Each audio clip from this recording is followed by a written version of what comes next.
vezes desejo que os sonhos se fagan reais, que o que imagino poida tocar coas mãos, que o mundo que pinta miña mente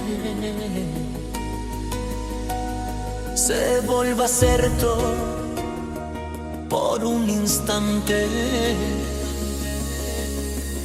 Mas outras veces meu corazón cansado pide que a realidade sexa só un soño pausado, porque doe vivir o que non podo mudar, e o silencio pesa máis do que quero cargar. Ás veces desexo que os soños se fagan realidade, outras veces quero fuxir da verdade. Vivimos entre luces e néboas do tempo, entre o que foi e o que leva o vento. Soñar ou vivir, quen saberá? Se o soño é libre e o mundo non dá. Durmo buscando respostas no mar,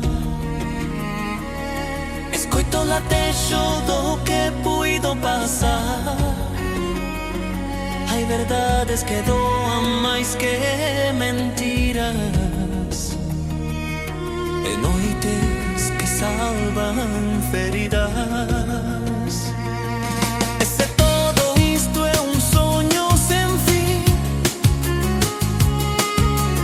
non me espertedes, deixademe aquí. Prefiro o imposible que me fai sentir a fría verdade que me fai desistir. Ás veces desexo que os soños se fagan realidade, outras veces só quero deixar de pensar.